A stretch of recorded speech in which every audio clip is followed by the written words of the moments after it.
الوصية، كلمة بسيطة في حروفها لكن معناها فظيع ومخيف. جايز نسمعها الأيام دي من غير ما نفكر في حروفها الملعونة أو مدلولها المرعب في نفوس كل اللي عاشوها زيي.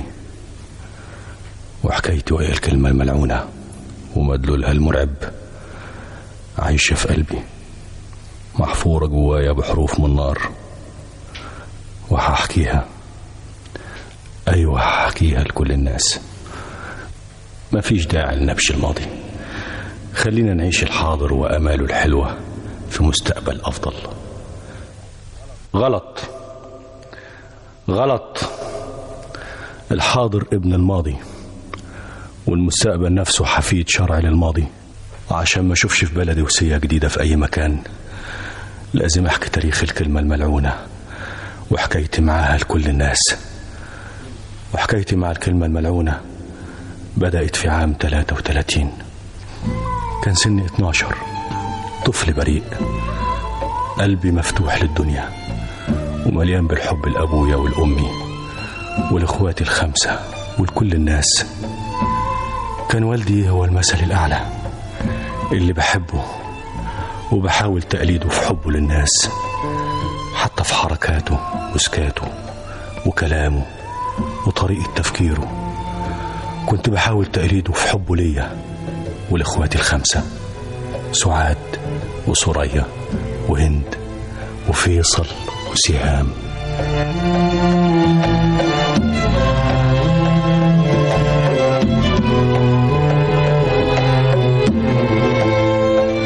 مالهم اخواتك يا خليل؟ ايه اللي فكرك بيهم دلوقت؟ نفسي يسافروا معايا بكرة يا أمه.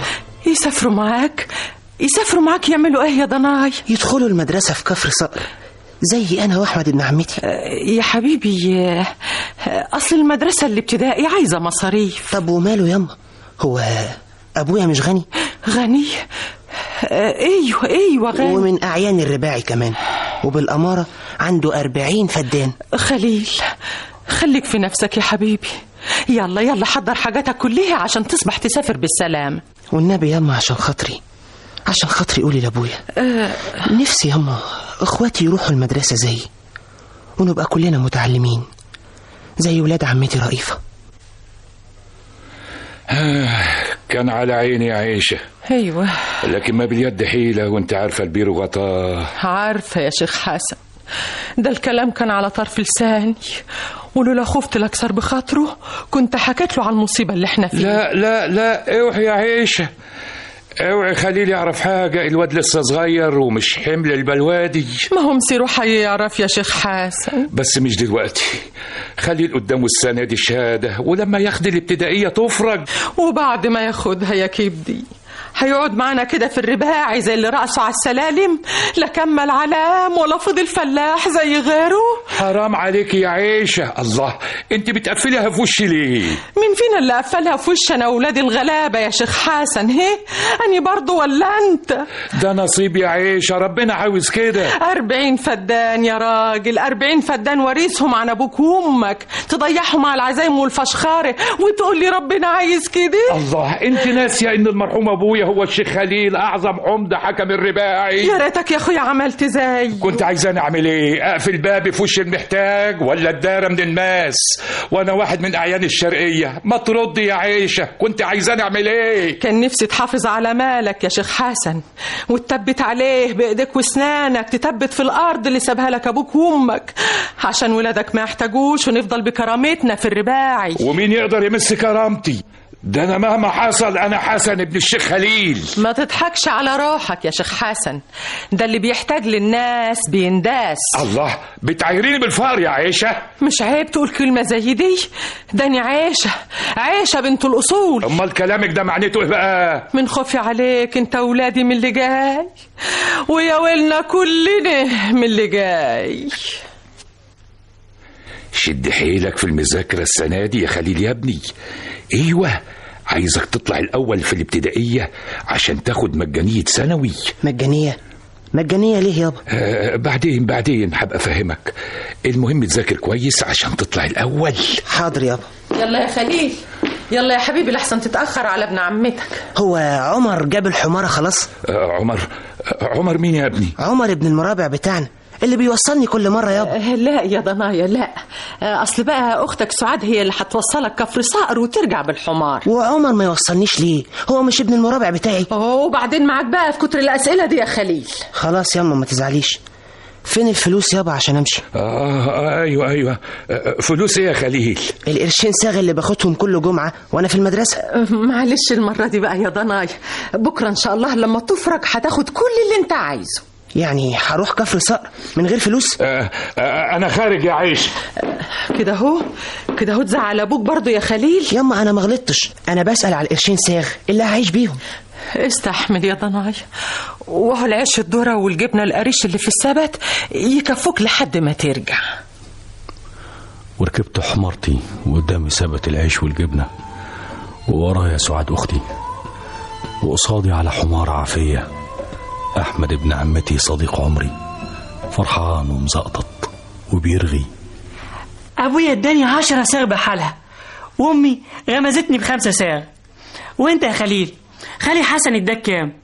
بس اوعى تفشر وتقول معاك ريال بحاله. لا يا أحمد أنا مش هفشر، أنا معيش ولا مليم. معقولة؟ أهي دي بقى أكبر فشرة سمعتها منك يا خليل. لكن هي دي الحقيقة المرة اللي عصرت قلبي يومها من غير ما أعرف سرها. عشرات الأسئلة كانت بتدوي في وداني ساعتها من غير ما أعرف إجابتها. إيه اللي بيجرالنا الأيام دي؟ أنا فاكر بيتنا زمان والعهد قريب كان زي الدوار المفتوح للرايح والجاي، ضيوف داخلة وضيوف خارجة، فرسان راكبين خيل، وأفندية بطرابيش وبدل جاي من البندر راكبين عربيات، والكل بيتغدى ويتعشى ويفطر، وليلات دبايح بط ووز وفراخ وعزايم، وأمي واقفة بتطبخ ومعاها شغالة واتنين وتلاتة، والكل بيخدم والكل بياكل. صحيح ان الصورة اهتزت بالتدريج وضيوفنا قلوا بالتدريج، لكن مش للدرجة دي. ده انا في سنة اولى كنت باخد نص ريال في الجمعة، وفي تانية ربع ريال، حتى في سنة تالتة كان مصروفي قرشين صاغ ورضيت بيهم، لكن من غير ولا مليم. معقولة؟ ولا يهمك يا خليل، بقول لك ما ادانيش ولا مليم. يمكن ما كانش معاه فك. طب وانا هعيش ازاي في كفر صقر من غير ولا مليم؟ بقول لك ايه، ولا يهمك، ده انا معايا 15 قرش بحاله. يعني اعيش على حسابك يا احمد؟ انت عبيط يا ابني، ده انت ابن خالي وفلوسي فلوسك. قوم يلا بينا. هنروح فين؟ نشتري بنكلة طعمية وبمليم فجل، ونحود على معطيات ناخد منها عودين قصب بنكلة عشان نحلي بيهم. انت مجنون يا احمد، نصرف تعريفة بحالها في ليلة؟ مش خسارة فيك يا ابن خالي. وحبست دموعي في قلبي قبل ما تفضحني قدام أحمد. كان جرح المداري في قلبي بيزيد في نزيفه وبيكبر يوم ورا يوم. كان جرح الخوف من شيء مجهول، كارثة بتحصل في حياتنا من غير ما أعرف إيه هي. وتمر الأيام ووراها الأسابيع تتحول لشهور، وأنا وحدي في ليل اليأس بعاني، بكتر ألامي في صمت وحيرة. إيه سر اللي بيحصل؟ فين كرمك يابا؟ وفين حنية أمي عليا؟ معقولة اللي بيحصل لك يا خليل؟ شهر ورا التاني والآخر العام وما فيش غير العيش الذرة والجبنة إياها، ودور زي المجنون في السبت القاسي وملقاش غير كلمة بتتكرر في جواب مقفول من أبويا، فيه نفس الكلمة: ذاكر يا خليل يا ابني، ذاكر بإيديك واسنانك، لازم تطلع الأول عشان تاخد مجانية التعليم في ثانوي. ومن غير ما أعرف إيه سر كلامه نفذت كلامه، وغرقت همومي وخوفي من المجهول في دراستي وذاكرت. خليل حسن خليل أفندم، أول الشهادة الابتدائية في مدرسة كفر صقر، والأول على مديرية الشرقية. مبروك يا خليل. مبروك يا خليل، الله يبارك فيك. ألف مبروك. شكرا يا الله يبارك فيك. مبروك يا حبيبي، ألف مبروك، عقبال الشهادة الكبيرة يا ضناي. الله يبارك فيك يا أما. مبروك يا خليل. مبروك يا أخويا. فين الشربات يا أما؟ عاوزين نشرب شربات خليل زي كل سنة. ايوه من عينيا يا اخويا، من عينيا حبيبي. لما تفرج ان شاء الله هشتري لكم بدل الازازه 2 واسقيكوا واسقي الجيران كمان. لكن احنا عاوزين دلوقتي. ما تقول لها يا خليل عاوزين نشرب شربات. افتحوا الباب، افتحوا الباب. افتح الباب ياما. لا يا خليل اوعى. اكسر الباب يا شيخ الغفر. صبرك بالله يا حضرة المسموح، دول تلاقيهم نايمين في اوضه بعيد. اكسر الباب بقول لك قبل ما يهربوا العفش، والا هحملك المسؤوليه. انا مالي يا فندم، ما دام الحكايه فيها مسؤوليه نكسر الباب. خبيني ياما خبيني، مش عامل اللي في الدنيا. ما تخافوش يا حبايبي ما تخافوش. انت عايز ايه يا شيخ الغفر؟ اهدي، مش عيب تكسر علينا الباب؟ انا عبد المأمور يا ست ام خليل، ده البسموح ده هو اللي امرني. وديت العفش فين يا ست انت؟ هربتيه زي كل مره برضه؟ ما عندناش عفش عشان نهربه يا فندم. عجايب، بقى دار الشيخ حسن ابو خليل عين اعيان الرباعي ما فيهاش غير حصيره ومخده والحاف قديم. البيت قدامك اهو، فتش زي ما عجيبك، وان لقيت حاجه احجز عليها. افتش بعد ايه؟ بعد ما هربت كل حاجه؟ لا نصحى، لكن معلش بسيركوا تقعوا في ايدي. لازم اعرف ياما، مين الراجل اللي كان مع شيخ الغفر؟ ده محضر يا حبيبي، جاي علشان يحجز علينا ويبيع حاجتنا. وبيعمل كده ليه ياما؟ هو زعلان مع ابويا؟ لا يا حبيبي لا، المحكمة هي اللي بعتاها عشان يبيع كل اللي حالتنا ويسدد دين الخواجات. هو ابويا مديون للخواجات؟ وديون كبيرة يا خليل يا ابني، هتاخد كل اللي ورانا واللي قدامنا. يعني ايه ياما؟ تعال يا حبيبي، تعال نصلح الباب اللي اتكسر. يعني أرض الشيخ حسن محجوز عليه وهتتباع في المزاد. الجواب اللي بعتها عيشة بيقول كده. يا حبيبي يا اخوي، كان مستخبي لك فين ده كله يا حسن؟ هو اللي عملها في نفسه يا رئيفة. ايه ده؟ انت شمتان في اخويا يا شيخ مصطفى؟ لا بالعكس، ده انا زعلان اكتر منك، ده برضه نسيبي وخال ولادي، لكن هو اللي عملها في نفسه. شيخ مصطفى انا هسافر لاخويا. ايه؟ ممكن اعرف ليه يا رئيفة؟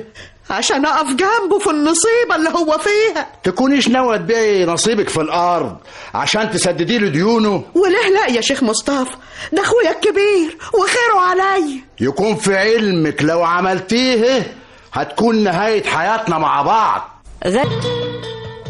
شيخ مصطفى انا هسافر لاخويا. ممكن اعرف ليه يا رئيفة؟ عشان اقف جنبه في النصيبة اللي هو فيها. تكونيش ناوية تبيع نصيبك في الارض عشان تسددي له ديونه؟ وليه لا، ده اخويا الكبير وخيره عليا. يكون في علمك لو عملتيه هتكون نهايتنا مع بعض. هي حصلت يا شيخ مصطفى؟ تهددني بالطلاق لو وقفت جنب اخويا؟ ما هو انت اللي دفعتي لي كده. نسيت وقفته معانا وانت لسه مدرس صغير؟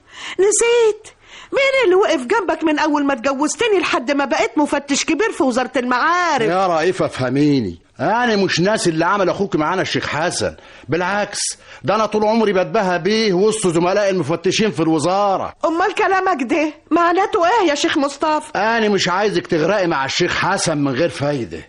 إذا كانوا ال40 فدان بتوعه غرقانين في الدين، ال20 فدان بتوعك هيعملوا له إيه؟ هو ده اللي أنت خايف عليه؟ يا عقال يا رئيفة، إحنا معانا أولاد عايزين نربيهم، واللي غلط غلطة يدفع ثمنها. اطمن يا شيخ مصطفى، أخويا حسن نفسه عزيزة ومش هيقبل مساعدة مني ولا من غيري، لكن لازم أنا أسافر له عشان ما يحسش إنه وحداني في النصيبة اللي جات له دي. هي مصيبة وبس يا عيشة، ده خراب مستعجل. طب ما تحاول يا شيخ حسن، يمكن تلاقي صرف. أحاول إزاي بس يا بنت الناس؟ ده حكم محكمة ولازم يتنفذ. يعني ايه؟ يعني خلاص أرضنا ضاعت؟ أيوة ضاعت يا عيشة. المحضر جاي بكرة مع قوة من المركز عشان ينزع الأرض ويسلمها للخواجات. كانت جنازة في الرباعي بحالها، جنازة حزينة اشترك فيها الكل، الرجالة والستات، الكبار والصغار، ومشيت مع المشيعين في جنازة الأرض اللي عشت في حضنها أغلى ذكريات الطفولة. تحت شجرة الصفصاف اللي على راس الغيط كنت بذاكر، وشجرة ست الحسن بشعورها المرخية على شط الترعة. فاكرها يا خليل؟ فاكر لما كنت بتقعد تحتها انت وعليا بنت عمتك رئيفة والجميزة؟ فاكرها؟ وفاكر عليا لما كانت بتيجي من مصر في الصيف وتجري على الجميزة وتطلع بنفسك عشان تقطف الثمرة الحلوة وتقدمها لعليا؟ عليا الأمورة المصرية الحلوة. الله، الجميز بتاعكو حلو قوي يا خليل. اجيب لك كمان يا عليا؟ لا يا ابن خالي، انا شبعت خلاص. يلا بينا نروح احسن ماما تقلق عليا. ونفض السامر. وانصرفوا المشيعين بعد ما دفنوا الأرض الغالية علينا في أنياب الخواجة اللي انتزعها بحكم المحكمة. ولمحت أبوي على البعد، كان واقف وحده بيتدارى ورا شجرة كافور اصفرت أوراقها من الحزن عليه. ولمحت في عينيه دمعة حزينة وعزيزة، دمعة فيها الحزن المغلوب على أمره وفيها الإحساس بالقهر. كان واقف زي الأسد المجروح وعرينه بينداس قدام عينيه من أحقر حيوانات الغابة. ساعتها بكيت من خوفي على الأسد المجروح من غير ما أعرف إن ضياع الأرض بداية لصراع مرعب لازم أخوضه لوحدي عكس التيار. ربنا يعوض عليك يا أخوي، ما تزعلش نفسك، كل حاجة فداك. ربنا موجود يا رئيفة يا أختي. الله، لكن إيش عرفك باللي حصل؟ أنا اللي كتبت لها جواب يا شيخ حسن. أنت اتجننتي يا عيشة؟ إزاي تعملي عاملة زي دي؟ عايشة ما غلطتش يا أخوي، ده كتر ألف خيرها اللي بعتت لي عشان أقف جنبك. تقفي جنبي يعني إيه يا رئيفة؟ يعني أرضي تحت أمرك يا أخوي. أنت جاي من مصر عشان تهزقيني يا رئيفة؟ تهزقك ليه بس يا شيخ حسن؟ دي بتقول لك يا أخويا بس بلاش كلام فارغ. أنا صحيح أرضي راحت، لكن لسه ما مدتش إيدي لحد عشان أمد إيدي لأرض أختي. مش عيب يا رئيفة؟ عاوزة توطي راسي قدام جوزك. حقك عليا يا أخوي، داني قصدي يعني إنك تاخد أرض تزرعها ولا حتى تأجرها. قلت لا يعني لا. أرضك مع مزارع بيزرعها وتيجي بنفسك كل سنة تحاسبيه وتاخدي حقك منه، وأنا ماليش دعوة بيها خالص. ما قول إنك مش عاوز تشوفني وتخلص. ودي كلمة تقوليها برضو يا رئيفة؟ هو الشيخ حسن عنده عز منك؟ البيت بيتك يا رئيفة ومرحبا بيكي في أي وقت، لكن أرضك دي ما تجيبيش سيرتها على لسانك مرة تانية. ليه يا ابن خالي؟ انت مش كل مرة بتاخدني عند الجميزة وتأكلني منها؟ ايش معنى المرة دي؟ أصلها ما عادتش بتاعتنا. أمال بتاعت مين يا خليل؟ بتاعت الخواجة اللي خد أرضنا. خليل لازم يكمل علامه يا أخوي، الولد نبيه وخسارة ما يكملش. هو نبيه بس يا رئيفة يا حبيبتي؟ ده طلع الأولاني في الابتدائية على المديرية بحاله. يبقى حرام عليكم تسيبوه المدرسة ولازم يكمل ثانوي. بإيه يا رئيفة؟ دي مصاريف المدرسة لوحدها 20 جنيه غير لبسه ومصاريفه، أجيبها منين؟ إن كان على الأكل والشرب بتتدبر يا أخوي، وهو يقعد مع أحمد ابن عمته عند قريبتكو ديت اللي في الزقازيق. ومصاريف المدرسة يا عيشة دول 20 جنيه يا ناس. أنت مش بتقول إنه طلع الأول يبقى من حقه ياخد المجانية؟ سألت يا رئيفة، قالوا لي لازم ندفع القسط الأول لحد وزير المعارف ما يوافق على المجانية، يعني لازم يكون معايا 5 جنيه عشان يقبلوا الورق. بسيطة يا أخوي بسيطة. خد يا أخويا ال5 جنيه أهم. حط فلوسك في جيبك يا رئيفة، أنا ما باخدش أحسن من حد. يا شيخ حسن ما تحبكهاش أمال. خد الفلوس من رئيفة يا أخوي واعتبرهم سلف لحد ما تفرج. والنبي ما انت كاسفني يا أخوي. خد بقى ال5 جنيه، ولما خليل ياخد المجانية ابقى ردهم لي على مهلك. وسافرت عمتي رئيفة بعد ما فتحت لي باب الأمل اللي قفله في وش الخواجة يوم ما خد أرض أبويا. سافرت معها عليا الأمورة بعد ما رشقت بعينيها الزرقاء النعسانة جوه ضلوعي سهم جميل سكن قلبي بحنية وعاش جوايا يفكرني دايما بالغالية عليا وغنوتها الحلوة. يا مدارس يا مدارس يا مكاننا ملبس خالص، والملبس في الكوباية والبنات تجري ورايا. سافرت عالية مع والدتها لمصر، وسافرت أنا وأحمد للزقازيق عشان ندخل ثانوي. وهناك في بيت قريبتنا عشنا تجربة حلوة في أولها ومرة في آخرها، مرارة فظيعة. يلا يا أحمد أنت وخليل عشان تفطروا. حاضر يا خالتي أم حليم، بس لما حليم وسعداوي يخلصوا لبس. ماني عارفة ولادي ولكعتهم. يلا يا واد يا حليم، وانت يا سعداوي اعمل لك همة قبل الفول والطعمية ما يبردوا. كان أول فطار لنا في الزقازيق وليمة غريبة علي أنا وأحمد. طعمية سخنة وملفوفة صوابع زي الكفتة، والفول بالزيت، والعيش الخاص مش عيش الذرة والجبنة إياه. كانت نقلة غريبة في حياتي أنا وأحمد. والمية اللي نازلة من الحنفية ونور الكهرباء يا خليل، مش نور اللمبة نمرة 5 اللي وجعت لنا عنينا في كفر صقر. نعمة يا أحمد، بس أنا خايف. يا فتاح يا عليم، خايف من إيه بس يا خليل؟ ما احنا كويسين أهو. مش مصدق روحي، وخايف النعمة دي ما تطولش معانا. يا ساتر يا رب، يا ساتر من فلك الوحش. كان إحساسي بمصيبة أبويا وضياع أرضه معشش جوايا، ومالي ضلوعي بالخوف من المجهول. حتى في أجمل لحظة عشناها أنا وأحمد، لحظة جرس الغدا ما ضرب ودخلنا المطعم. شايف يا خليل؟ خضار ولحمة ورز وسلطة وفاكهة وعشتري كمان، حاجة تفتح النفس للدروس. معقولة هيغدونا كده يوماتي؟ تلاقيهم عاملين لنا العزومة دي الكبيرة النهاردة بس. يا ابني بلاش عبط، ده كل يوم هيغدونا كده. حق يا أحمد، دي كانت تبقى جنة مش مدرسة ثانوي. وعشت الأسبوع الأول وكأني في حلم جميل. بفطر الصبح وبتعشى في بيت قريبتنا، فول سخن وطعمية زي صوابع الكفتة.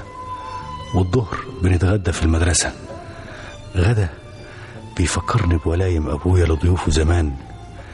لكن يا خسارة، الحلم الوردي خلص فجأة ومن غير إنذار.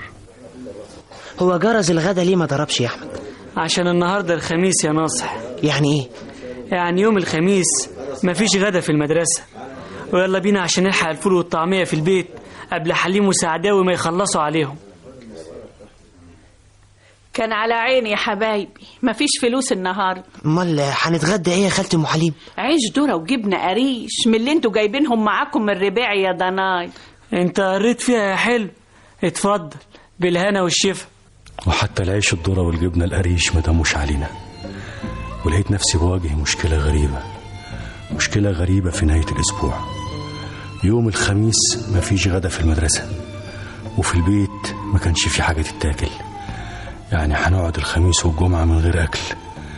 كارثة من نوع جديد.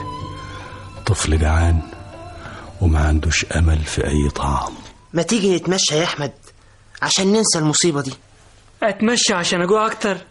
لا يا حبيبي، اتمشى لوحدك. وخرجت لوحدي عشان أهرب من الجوع. ولما قرصني الجوع رجعت لقيت البيت ضلمة والكهرباء مقطوعة عشان قريبتنا ما دفعتش النور.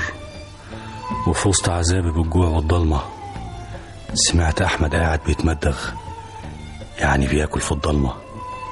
معقولة أحمد صاحبي وقريبي ياكل وحده ويسيبني أموت من الجوع؟ بس بياكل إيه يا ترى؟ عيش حاف لميته من مطعم المدرسة بعد التلامذة ما خرجوا. ما تجيب لقمة يا أحمد أحسن، هموت من الجوع. وانت ما عملتش حسابك ليه ولميت العيش اللي فاض من زمايلك زي؟ اتكسف اعملها واخاف حد يشوفني يجرح كرامتي. طب خلي الكرامة تنفعك يا فالح. وهون عليك يا احمد، يهون عليك خليل ابن خالك يموت من الجوع. وما هونتش عليه، واداني لقمة اسكت بيها صرخات الجوع جوايا بعد ما وعدته اعمل زيه. ويوم ورا يوم دفنت كرامتي في بير الخوف من الجوع، وأخدت من أحمد سر المهنة، وتعلمت إزاي تتمد صوابع بمهارة وتلم العيش من على الترابيزة من غير ما حد يشوفني. لكن يا خسارة، حتى فضلات العيش ما دامتش، ولقيتني بواجه أفظع كارثة في عمري. اتفضل لم كتبك انت وهو بره. ليه بس يا حضرة الناظر؟ أنا طالع الأول في امتحان الشهر. وأنا طالع التالت يا حضرة الناظر. لكن ما دفعتوش المصاريف. القسط التاني فات ميعاده ومحدش غيركم ما دفعش. لكن انا طالع الاول على المديريه ومقدم على المجانيه. متاسف، معالي حلمي عيسى باشا وزير المعارف ادالك نص مجانيه بس، يعني لازم تدفع النص التاني. بس ابويا ما معهوش حضرة النظر. كده ما تتعلمش، دي مدرسه ثانوي مشتكيه، بره ما تعطلنيش يا واد انت وهو. انتهى املي في اكمال تعليمي بسبب عجز ابويا عن دفع رسوم التعليم.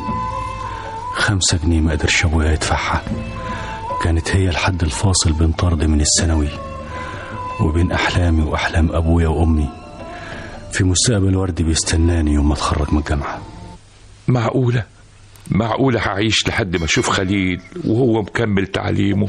ربنا يديك طول العمر يا شيخ حسن لحد ما تربيه وتعلمه وتشوفه كده وهو واخد الشهادة الكبيرة. الجامعة يا عيشة، الجامعة هي اللي هتدي خليل مفتاح المستقبل. يعني ايه؟ مانيش فاهم. يعني الجامعة هي اللي هتعمل منه دكتور مشهور او مهندس كبير او قاضي كلمته مسموعة وحكمه نافذ. قادر كريم يقدرك وتشوفه في احسنها رتبة. كانت احلامك حلوة ونبيلة زيك ياما، لكن يا خسارة ضاعت احلامك زي ما ضاعت انا واخواتي ال5 مع ارض ابويا. ورجعت بلدنا أنا ديلي مطفية وشايل جواي أحزان العالم وجبال اليأس بتخنق قلبي، لكن كان كل يهون إلا الكرسة اللي لقيتها قدامي يوم ما رجعت بلدنا ولقيت والدي في السجن.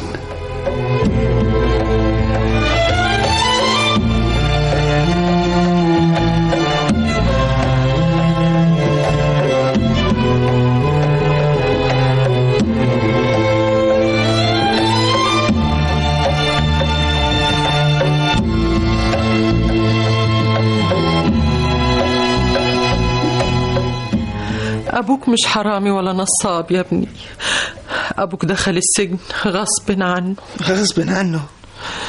إزاي يا أمه؟ صدقني يا ضنايا، شوية الذرة اللي كانوا حيلتنا بعد الأرض ما راحت كان محجوز عليهم، وإخواتك كانوا جعانين، قال اطحني كلتين القمح واخبزيهم للعيال، قبضوا عليه وحكموا عليه بالسجن علشان كسر الحجز. كان إحساسي بمصيبة سجن أبويا فظيع، لكن كان أفظع منه إحساسي بالعجز. كنت ساعتها بواجه كارثة مخيفة، أبويا مسجون وأمي وأخواتي ال5 مين هيأكلهم؟ أنا؟ مش معقول، ده أنا نفسي محتاج اللي يأكلني. تلميذ مفصول من ثانوي، لا فضلت في مدرستي ولا هقدر أمسك فاس وعزق. يا دي العيبة يا ابني، بقى خليل ابن الشيخ حسن أبو خليل يجي عليه يوم ويعزق بالأجرة عند الناس. داني واخواتك نموت من الجوع ولا تعملهاش يا ضنايا. قلت اهدي ياما، ده أنا حتى لو هقدر أمسك الفاس مش هلاقي اللي يشغلني. من ياما اللي هيرضى يشغلني في أرضه؟ وأنا عمري ما مسكت الفاس. والأخطر من ده، مين هيتجرأ ويشغلني في أرضه وأنا ابن العنتيل عين أعيان المركز؟ كانت كل الأبواب مقفولة في وشي، والأيام بتمر والعمر بيجري وأنا نازل بهوي زي الصخرة ما بتنزل تهوي، لا هي فضلت عالية في القمة ولا عارفة لسقطها نهاية. وساعتها حسيت إني كبرت بسرعة، عجزت وشخت وقطعت سنين من عمري في شهور معدودة. مسكين يا خليل، كنت بتمنى له غير كده. ربنا يفك سجنك يا اخويا وترجع له هو واخواته بالسلامة ان شاء الله. والله ما انا عارف يا عيشة ان كان رجوعي خير ليكوا ولا شر عليكوا. ايه جراه يا شيخ حسن، دي كلمة تقولها برضو؟ هو احنا لينا قيمة من غيرك يا ابو خليل؟ قولي لي يا عيشة، ايه عامله ايه انت والعيال؟ عايشين ازاي؟ طمنيني. ربنا ما بينساش حد يا شيخ حسن. انت مش كان ليك فلوس عند ابراهيم ابو سعد بتاع ناطوري؟ ايوه، كنت ضامنه في 20 جنيه عند الخواجه طناشي، ودفعتهم بداله، لكن ايش عرفك يا عيشه؟ دي حاجات كانت بيني وبينه. الله يصلح حاله، اول ما سمع باللي جرالك جاب لنا اردبين دوره واداني 5 جنيه وقال انه هيسد الباقي في الايراد. يعني الدنيا لسه بخير يا اولاد. مش بقول لك ربنا ما بينساش حد؟ تصدقي يا عيشه ان ابراهيم ابو سعد هو الوحيد من اللي ضمنتهم وسددت ديونهم، هو اللي طلع اصيل وطبر فيه المعروف. معلش يا شيخ حسن، عيشك مش هيضيع ابدا، وان شاء الله ربنا هيسترها معانا لحد ما تخرج بالسلامه ان شاء الله. الا من الحق يا عيشه. نعم. خليل ما جاش معاك ليه؟ عشان اشوف. مش تقصير صدقني، خليل من يوم ما رجع الرباعي وهو عيان وراقد في اوضته، مش عارفه جراله ايه يا ضنايا يا ابني. حاسس اني عجزت. عجزت ليه كفل الشر يا حبيبي؟ ده انت ابن امبارح يا ضنايا. بس ابن امبارح اللي بتقولي عليه شاف اللي محدش شافه يا أمه. معلش يا ابني، ارمي حملك على اللي خلقك ومالكش دعوه انت. ماليش دعوه ازاي بس وابويا في السجن وانتي واخواتي مالكمش حد غيري؟ يعني انت بايدك حاجه وما عملتهاش يا حبيبي؟ ما هو ده اللي مجنني، شايف المصيبه اللي احنا فيها ومش قادر اعمل حاجه. يا ابني ربنا ما بينساش حد، وده احنا بناكل في الذره اللي بعتها لنا ابراهيم ابو سعد لحد ما تفرج. افرض ان ابراهيم ابو سعد ما كانش عنده ضمير وطلع زي الناس اللي ضمانهم ابويا وكلوا عليه فلوس بالالافات، كنا هنعيش ازاي؟ لكن اهو ربك فرجها لحد ابوك ما يرجع لنا بالسلامه ان شاء الله. وبعد ما يخرج من السجن هيعمل ايه ياما؟ هيدوس على كرامته ويسرح بالاجره زي المرابعين ولا يذل نفسه ويمد ايده للناس؟ اخرس، قطع لسانك. هي حصلت يا واد انك تطول لسانك على ابوك اللي خلفك؟ ياما انا ما بطولش لساني على ابويا ولا حاجه. دي امال معناته ايه الكلام الهايف ده يا خليل افندي يا بتاع المدارس؟ قلتها من خوف ياما، شايفها ضلمه ومقفله حوالينا من كل ناحيه. هو يعني الكلام الهايف ده هو اللي هيخرجنا من الضلمه اللي حوالينا؟ هنخرج منها ياما بس بالفعل مش بالكلام. ايه خليل، انت ناوي على ايه يا ابني؟ ما تشغلنيش، امال اني مش ناقصه وجع قلب. ما تخافيش ياما، ما تخافيش، ابنك متربي صح مش هيغلط، لكن مش هقف ساكت لحد ما نغرق كلنا، ولو حكمت هبيع عمري، بس لازم اعمل حاجه، لازم اعمل حاجه. ما تخافيش يا مرات خالي. ما خافش ازاي يا احمد يا ابني؟ ده واحد بيقول انه هيبيع عمره، يبقى معناته ايه الكلام ده؟ تلاقيه قالك الكلام ده من زعله. وايه بس اللي مزعله؟ ما هو ربنا فارجها ومستوره والحمد لله. بس خليل طول عمره حساس وانت عارفه كده كويس. انت هتقول لي يا احمد يا ابني هو حساس بعقل؟ ده ابني وانا عارفاه، المسكين قافل على نفسه، لا بيكلم حد ولا بيخلي حد يكلمه. طب سيبهولي وانا هعرف اتفاهم معاه. عشان خاطري يا ضناي، انتوا طول عمركم صحاب، والنبي يا ابني ما تسيبوش غير اما تعرف هو ناوي على ايه. ولا يكون عندك فكره يا مرات خالي. يعني هتدخله دلوقتي ومش خارج من عنده قبل ما اجيب لك قراره. بلاش هزارك السخيف ده وهات الجواب. بقى الست ام خليل الغلبانه اللي على نيتها قاعده بره ومحروق دمها علشانك، وسيادتك قافل على نفسك ونازل كتابه في جوابات غراميه. قلت لك بلاش هزار وهات الجواب احسن لك. مش قبل ما اعرف مين ست الحسن اللي واكله عقلك يا رمي الرباعي؟ ها ايه عمتي العزيزه رئيفه؟ كسفت على دمك بقى ولا لسه؟ انا اسف يا خليل، خد جوابك وارجوك ما تزعلش مني، انا اصلي كنت بهزر معاك. عارف انك بتهزر يا سي احمد، بس هزارك المره دي ما جاش في وقته يعني. على فكره يا واد انت طلعت حدق. طلعت حدق ازاي؟ مش فاهم. بذمتك الجواب ده راح لعمتك رئيفه ولا لبنت عمتك؟ بنت عمتي مين بقى يا سي احمد يا ابو لسان طويل؟ هو في غيرها؟ حبيبه القلب عاليه، ولا هتصعبط عليا وتنكر انك بتحبها؟ الكلام ده كان زمان لما كنت لسه تلميذ وقدامي مستقبل. بأمارة الصيف اللي فات لما ما كنت ما بتفرقهاش لحظه وعينك اللي تدب فيها رصاصه دي ما بتنزلش من عليها يا روميو. مهما قلت لك مش هتفهمني، يبقى احسن لي اسكت. لا يا خليل، ده انا فاهمك كويس قوي وحاسس كويس قوي باللي انت فيه. لو كنت حاسس بيها ما كنتش تجيب لي سيره عاليه، وانت عارف انا مين دلوقتي. انت جرب عارف حاجه يا ابني؟ انت خليل ابن خالي الشيخ حسن ابو خليل، اجدع راجل في الرباعي، والراجل اللي دخل السجن عشان اخد كلتين ياكل بيهم عياله من الغله المحجوز عليها، وجاي تكلمنا عن عاليه وحب عاليه؟ ولما انت ما بتفكرش فيها بعت الجواب ده ليه؟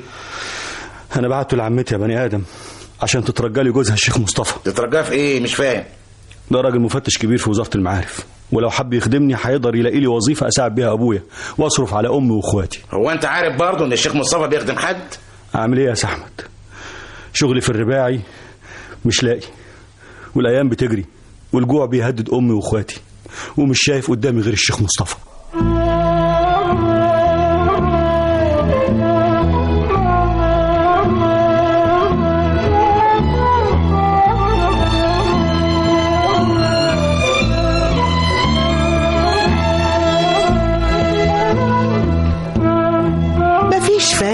مفيش فايدة يعني ايه يا ماما؟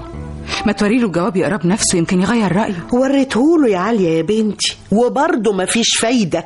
طبعه كده ما يحبش يخدم حد. بس ده مش أي حد، ده ابن خالي ولازم نقف جنبه. كان على عيني يا بنتي، لكن أعمل ايه؟ أبوكي طالع فيها ومستعر من خالك وولاد خالك عشان أرضه اللي راحت. خالي مش حرامي ولا نصاب عشان يستعر منه، والفقر مش عيب عشان بابا يتنكر لخليل. ده إنسان شريف وعاوز يعيش. عارفة يا بنتي عارفة، بس مين يفهم أبوكي عشان يغير رأيه؟ أنا مستعدة أقول. أنت جننتي؟ اوعي يا عالية تجيبي له سيرة. لا يا بنتي، ولا كأنك عرفتي أيها حاجة. أنت عاوزاه يسود عيشتنا؟ طب ابن خالي اللي معلق أمله علينا هتقولي له إيه؟ هقول له على اللي حصله وهو ونصيبه بقى.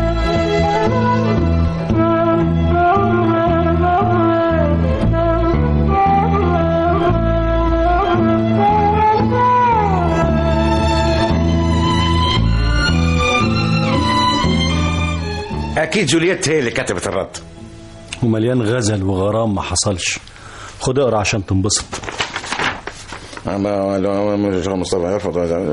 ايه ده؟ مش معقول. مش معقول ليه؟ ما تكمل. والغزل اللي على اصله لسه جاي. خد يا شيخ بلاش قرف، لكن انت اللي غلطان. ايه اللي خلاك تبعت راجل زي ده ما عندوش مروه؟ اليأس يا احمد. جوز عمتي كان اخر حاجه قدامي قبل ما انفذ الفكره اللي في دماغي. فكرة ايه يا خليل؟ اوعى تكون بتفكر في حاجة غلط. هو في غلط اكتر من الانتحار؟ انت جننت؟ تنتحر ازاي يا بني ادم؟ وعشان ايه؟ عشان بيت الشيخ حسن ابو خليل يفضل مفتوح، وامي واخواتي ما يجوعوش. انت بتلخبط بتقول ايه؟ منين هتنتحر ومنين هتفتح بيت ابوك؟ انا مش فاهم حاجة خالص يعني بصراحة. الانتحار انواع يا احمد، ومسيرك هتعرف انا هنتحر ازاي. قلت لي انت ابن الشيخ حسن؟ ايوه يا خواجه تاكي، انا خليل ابن الشيخ حسن ابو خليل، وكنت تلميذ في المدرسه الثانوي في الزقازيق. افتكرتك. انت مره جيت لي مع ابوك اللي اسمه حسن ده. ايوه يا خواجه، وعارف ان ابويا كان صاحبك قبل ارضنا ما تروح. طيب وعايز ايه يا شاطر؟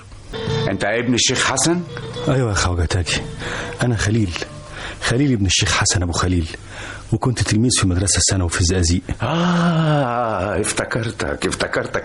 انت مرة جيت لي مع ابوك اللي اسمه حسن ده. ايوه خواجه، وعارف ان ابويا كان صاحبك قبل ارضنا ما تروح. وعايز ايه يا شاطر؟ عاوز اشتغل تشتغل عندي فين يا شاطر؟ في الوصية عند جنابك. بس انت جاي يعني من غير فاس يا ولد. مش قصدي يا خواجه، انا عاوز اشتغل عند جنابك كاتب في الوصية. بس انا عندي كاتب كويس كتير، وانت لسه ولد بتاع مدارس مش يعرف في حساب الوصية. لا يا خواجه، انا شاطر قوي في الحساب، وباخد 50 من 50 وانا في المدرسة الثانوي. لكن انت رفضت تشتغل عندي السنة اللي فاتت. معلش يا خواجه، حقك عليا، اصل كنت ناوي اكمل تعليم يعني. كمل ولا تحب اكمل انا؟ تكمل ايه يا خواجه؟ ارض ابوك ضاعت ودخل السجن، وجاي دلوقتي تترجى تاكي علشان يشغلك. مظبوط يا خواجه، وحقك عليا، انا غلطان وجاي استسمحك. خلاص هشغلك، بس على شرط. موافق، جنابك تأمر وانا عليا نفس. تشتغل في اي عمل اكلفك بيه. موافق يا خواجه، وما اسمعش منك كلمة لا. هنساها خالص، مش هجيبها على طرف لساني طول ما انا عايش. كفاية، روح سلم نفسك لحسين افندي. حسين افندي مين يا جناب الخواجه؟ كاتب الوصية. روح خليه يديك حاجة تعملها لحد ما اشوف انت تنفع في ايه. كنت ساعتها بغرق، بس لوحدي، ما كانش خواجه ولا حتى مجرد انسان، ولا حتى انسان ظالم. لا، ده كان وحش. كنت ساعتها حاسس اني قدام وحش خرافي ليها 1000 دراع بمخالب بتمزع في كرامتي، وآلاف الأنياب المسنونة بتقطع في كياني. والأول مرة عرفت الكلمة الملعونة ومدلولها المرعب، الوصية. ولقيت نفسي بغرق جوه وصية تاكي، عبد جديد مجروح في كرامته، وخوفه من الجوع خلاه ينضم وغصب عنه لقطيع الجعانين في وصية تاكي. لكن كل يوم يا خليل ورزال التاكي وسفلته وشمته، كل يوم وغرق لوحدي، بس اخواتي وامي يعيشوا. وبتعرف تقرا وتكتب يا شاطر؟ ده انا واخد الابتدائيه وكنت الاول على الشرقيه، وقعدت في المدرسه سنه وشهرين كمان. برضه مش شرط، المهم بتعرف تقرا وتكتب ولا لا؟ ايوه يا حضره الباشكاتب. هو الخواجه قال لك اننا الباشكاتب؟ ومن غير ما يقول لي يا حضره الباشكاتب، ما حاجه مفهومه بالعقل يعني. اذا كنت انا اللي لسه بتهجى هشتغل كاتب في الوصيه، مين غيرك يا حسين افندي هيبقى الباشكاتب يعني؟ اظهر يا واد انك هيجي منك. خد. ايه ده يا حضره الباشكاتب؟ الدفتر الزفر. ده كراس نظيف يا فندم. زفر ازاي؟ مش فاهم. اسمه كده يا بني ادم، الدفتر الزفر اللي بنكتب فيه الانفار وبعدين ننقلهم في دفتر اليوميه. فهمت يا شاطر؟ فهمت يا حضره الباشكاتب، بس يعني هعمل ايه في الدفتر الزفر ده؟ تطلع بيها على الغيط تكتب الانفار اللي هيملاها لك الخول الشيخ سليم. وانا مش هشتغل مع جنابك في المكتب؟ نعم يا سيدي. تشتغل في المكتب ازاي يا شاطر معايا؟ ومين يسرح في الغيط ويكتب الانفار؟ يلا يا حبيبي اسحب الدفتر وعلى الغيط طوالي.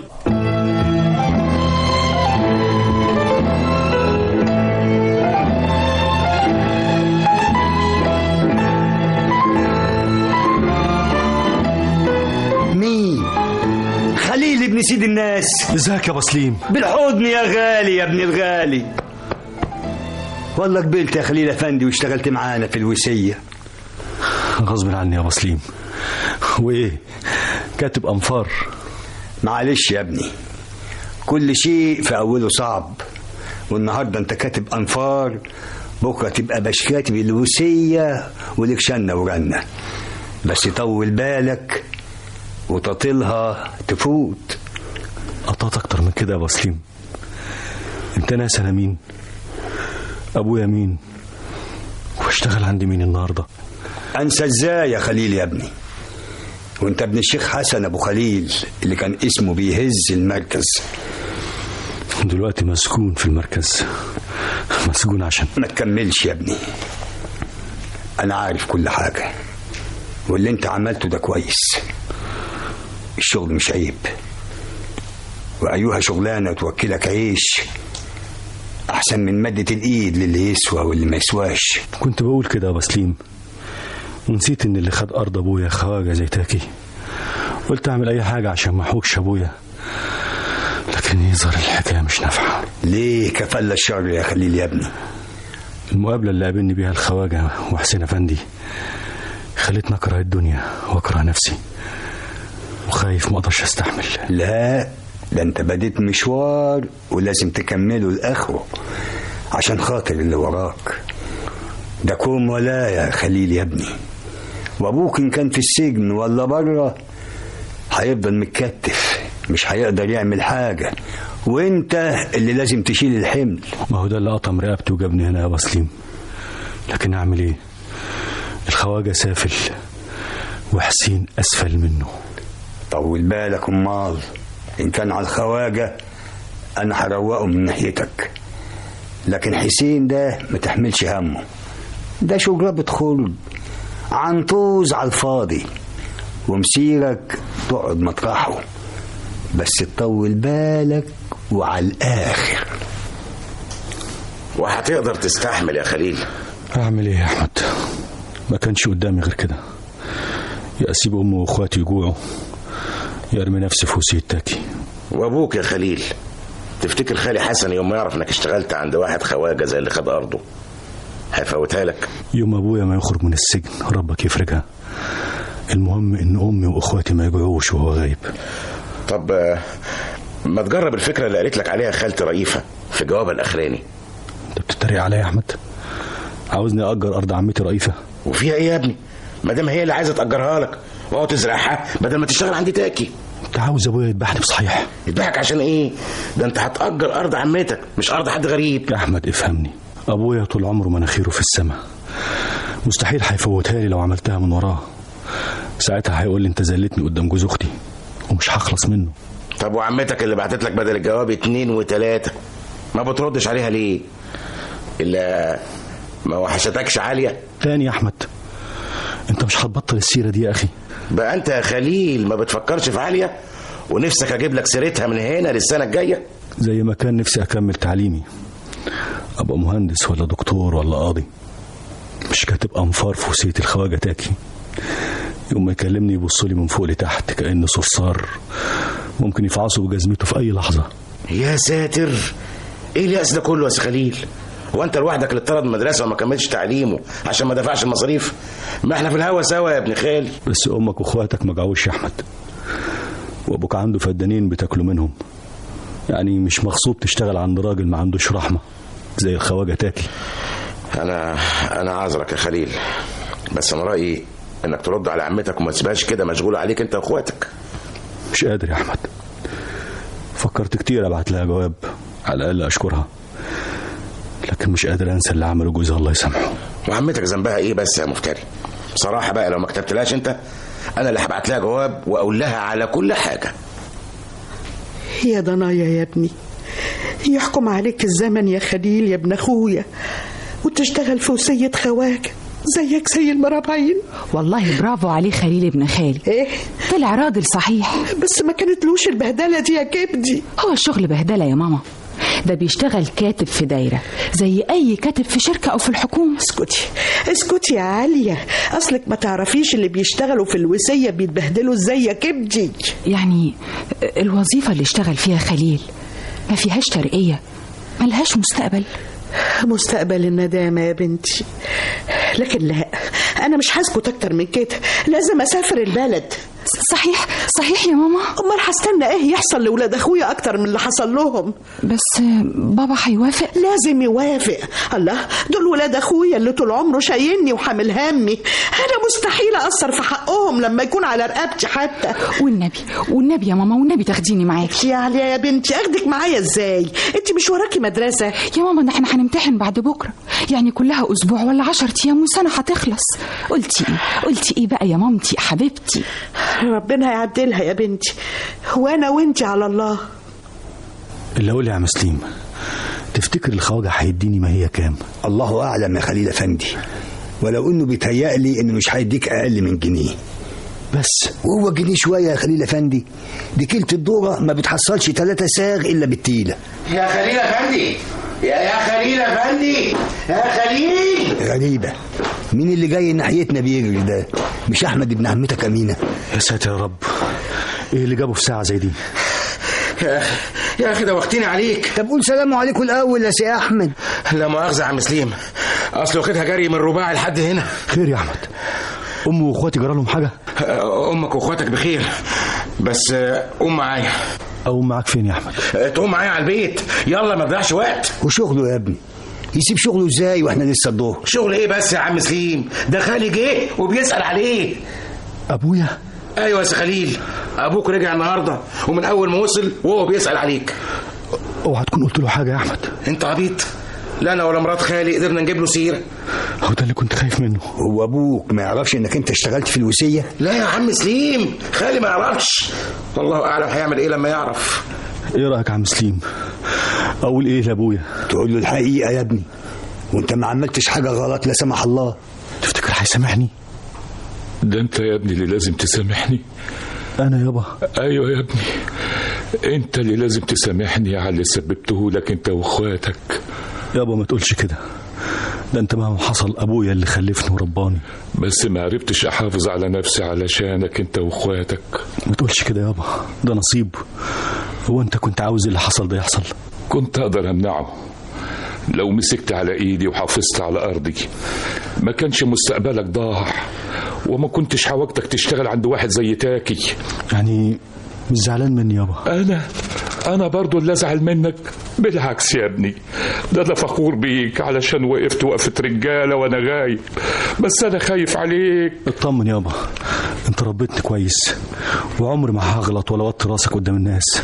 من الناحية دي أنا مطمن يا خليل، بس خايف عليك من الخواجة ولا عيبه. ده راجل ملعون وأنت مش قده. ما تخافش عليا يابا، ده أنا ابن الشيخ حسن أبو خليل، ولو كان الخواجة تعبان هعمل له حاوي، بس ادعي لي والنبي يابا. ربنا معاك يا ابني، ومش هوصيك اوعى تبطل قرايه. لا يابا، انت لسه فاكر. وعمري ما هنسى يا ابني القرايه اللي هتصبرك وتعوضك عن التعليم اللي ضاع منك. بس انا ما عنديش وقت يابا، ده انا طول النهار في الغيط، ما بصدق ارجع العزبه عشان اتعشى وانام. بنام انا وعم سليم في الاوضه اللي جنب الدوار. اسمع كلامي يا خليل يا ابني، اوعى تبطل قرايه ان شاء الله وانت في الغيط ورا الانفار. بس انا ما معيش كتب هناك يابا. خد اللي يعجبك، واللي تقراه رجعه وخد غيره، بس ما تبطلش قرايه عشان خاطري، عشان مخك ما يصديش. ومين عارف يا ابني، يمكن الظروف تتغير وساعتها تعرف قيمه نصيحتي دي. كان والدي نموذج لابن العمده في ايامه، شباب وفراغ وفلوس، والدنيا بتضحك له والكل بيضحك له يا الدنيا، وعشان كده أخذ الدنيا ببساطة وعاش أيامه بالطول والعرض، وفجأة لقى نفسه لوحده والدنيا زي الناس حواليه بتكشر له. شيء واحد هو اللي فضل له، كتبه. كان غاوي قراية وعلمني من صغري ازاي اقرا ادب عربي وادب مترجم. كانت مكتبته مليانه كتب ومجلات من كل الالوان. والحسنه اللي فاكرها للمحضر انه ما قربش بحجوزاته من اي كتاب، ساب المكتبه عمرانه. صحيح فض الدواليب على الارض ودخلها في الحجز وباعها زي ما باع العفش، لكن كتر خير جهله ساب لي المكتبة عمرانة بكتب طه حسين والعقاد والمزني ورسو وشو وهيجو وشكسبير. ونفذت نصيحة والدي وبدأت أقرأ وأنا في الغربة، أقرأ عشان أحصن عقلي وأحميه من ألاعيب البشكاتب وسخافات تاكي، وأنسى إني دخلت المصيدة وبقيت واحد من مظاليم سيد الجبار تاكي. امضي لي هنا. امضي على ايه حضرة البشكاتب؟ تمضي في كشف المائية ولا مش عاوز تقبض؟ لا ده انا امضي ونص. اتفضل. خليل حسن خليل. تمام. خد يا خليل افندي، ادي 10 20 30 40 وادي 5 يبقى 45. بتوع ايه دول يا حسين افندي؟ ميتك يا سي خليل افندي. 45 قرش؟ يعني يوميتك 3 تعريف بس. بسيطة، مش عجبك الماهية ارجعها الخزنة وليك عليا ابلغ الخواجة. قلت ايه يا شاطر؟ معلش يا خليل افندي، طول بالك الناس دول كده. اطول بالي بس ازاي؟ ده يرضي ربنا يا ناس الف الوصية طول النهار على رجليا واخرتها يعمل لي 3 تعريفة في اليوم. رضا من ربنا ونعمة كبيرة، بس ربنا يديمها عليك. نعمة ايه يا بسليم؟ ده انا ما حصلتش يومية التملي اللي في الدوار، ده الواحد منهم بياخد قرشين ساغي وماتي. برضه طول بالك، ده الخواجة بتاعنا راجل طيب، والنهارده عمل لك 3 تعريفة، بكرة تاخد قرشين ساغ، ولو شديت حيلك في الشغل مش بعيد يقبضك جنيه بحاله اول كل شهر. حاضر يا بسليم، هطول بالي عشان خاطر ابويا وامي واخواتي بس. اهو كده، وحسنة قليلة والدوم ابرك من نعمة كبيرة وتزول يا خليل افندي. 45 قرش اللي اداهم لي يابا والله العظيم. وبتحلف ليه يا ابني؟ هو انا مخونك لا سمح الله؟ ده انا صعبان عليا تعبك طول الشهر واخرتها يديك الماهيه الهايفه دي. معلش يابا، بكره تتعدل ومسير الخواجه هيقدر تعبي ويزود لي الماهيه. اسمع يا خليل يا ابني. نعم يابا. احنا لسه في اولها وانا مش غاصبك على حاجه، وان كنت شايف نفسك متضايق بلاش من الشغلانه دي، والارزاق على الله. ونعم بالله يابا، بس لازم اشتغل وهم 45 قرش برضه مش بطالين. دول يجيبوا أردب ونص ذرة، يعني هيكفونا ويفيضوا. يكفونا عيش حاف يا ابني، ده احنا 8 مش 1 ولا 2. بكرة تفرج يابا، وهو عيش ذرة حاف أحسن ما فيش. ما تبقاش زي القطة تاكل وتنكر. هو احنا برضو بناكل عيش حاف يا خليل افندي؟ امال ايه الغموس اللي قدامك ده؟ اتفضل كل. بتسمي الفلفل المخلل الغموس يا شيخ سليم؟ رضا من الله. وهو الفلفل المخلل عيبه ايه بس؟ ده غيرنا مش طايله. ايوه بس مش شماتي. طب والفطار وقلنا اهو بنقضيه بلقمه وشويه ملح، لكن نتغدى ونتعشى فلفل مخلل ده احنا شاهين طول النهار. يا خليل افندي انت في نعمه كبيره بس مش حاسس بيها. تعرف الملح اللي مش عاجبك في الفطور ده بيعمل ايه في جسد البني ادم؟ قول لي بقى بيعمل ايه منك نستفيد. حصوتين الملح اللي بتفطر بيهم الصبح دول بيمنعوا عنك 70 داء. 70 داء حته واحده؟ ايوه يا خليل افندي، اللي قبلنا قالوا كده. فطولة الملح على الريق بتمنع 70 داء يوماتي. يبقى انا على كده شايل جوايا مخزن امراض وانا مش واخد بالي. يوه انت هتقلبها تريقه يا خليل افندي. انا مش احسن ما اقلبها غم واقعد اعيط على روحي. خليك طويل البال، وبكره الخواجه يرضى عليك والدنيا تضحك لك. بس تصبر. وانا حلت غير الصبر يا عم سليم. حاضر لما اشوف اخرتها.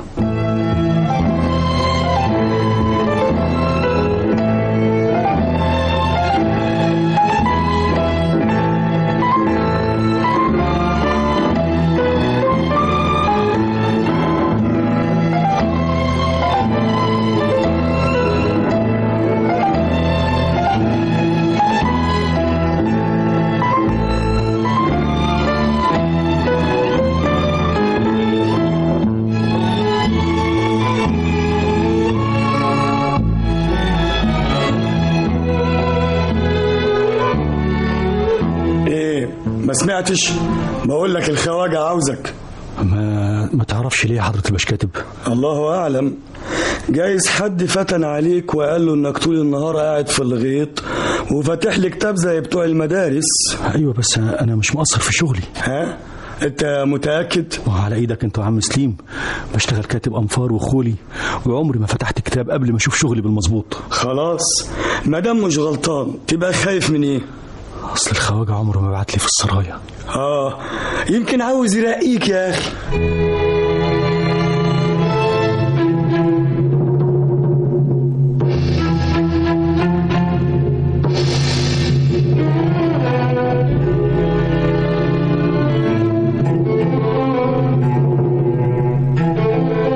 تأخرت ليه؟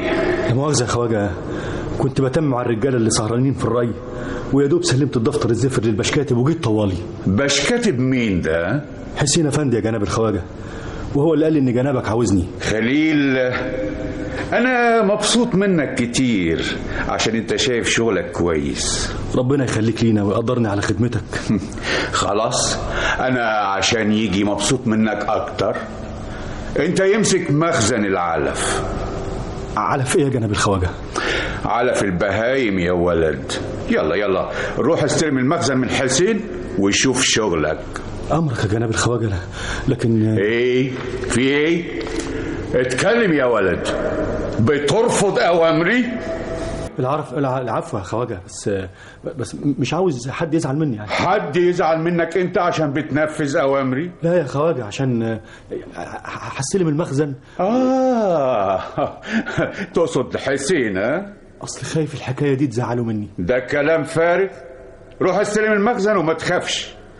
اي حد يزعل مش مهم مادام انا يجي مبسوط منك. مفهوم ولد؟ مفهوم يا جناب الخواجة، مفهوم. مش قلت لك اصبر وهتنول؟ انول ايه بس يا عم سليم؟ انت عارف الدوار فيه كام راس غنم؟ ربنا يزيد ويبارك يا ابني.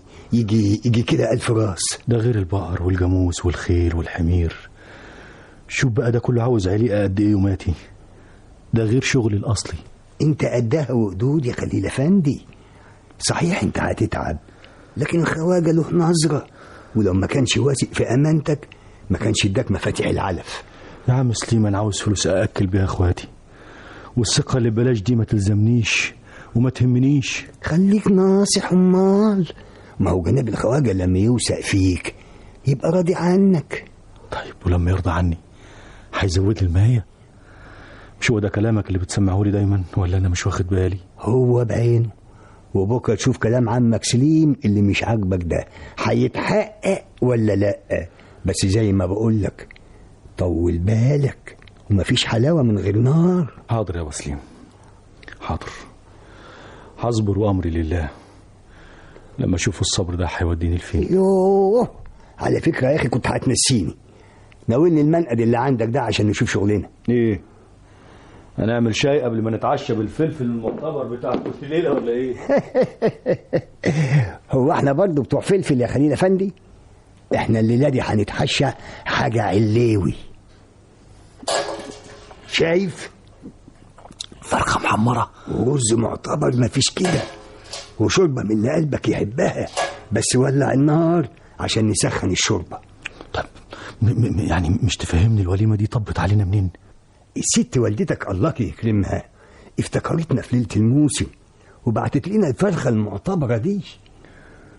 فرخه بحالها انا لوحدي يما، وانتي واخواتي الخمسه وابويا، يا ترى هتاكلوا ايه في ليله مفترجه زي دي؟ ما تاكل كل امال يا شيخ حسن. ايه ده؟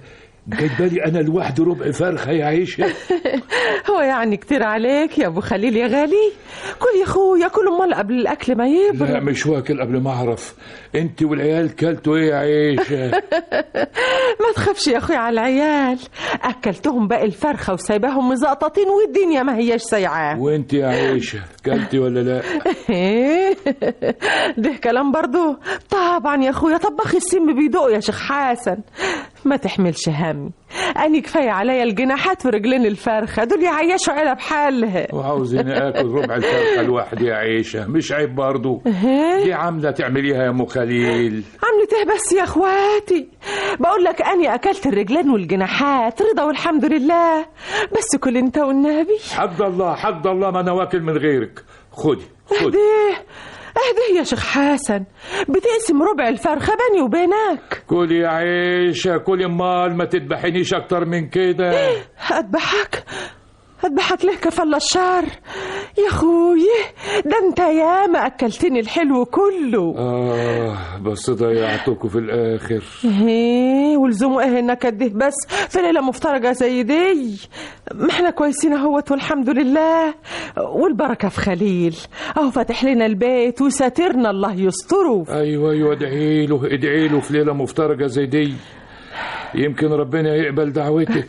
بدعي له يا شيخ حسن، ربنا يسترها معاه ويعلي مراتبه ويكفي الشر اللي ما يطيق شره يا رب.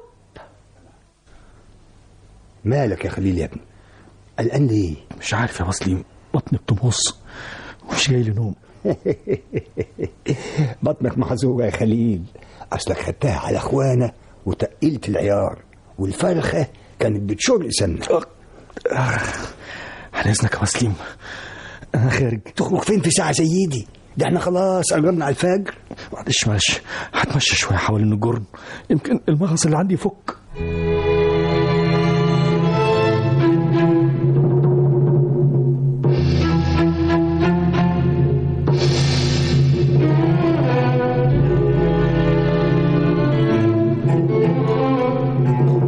اتحرك يا بني ادم منك له.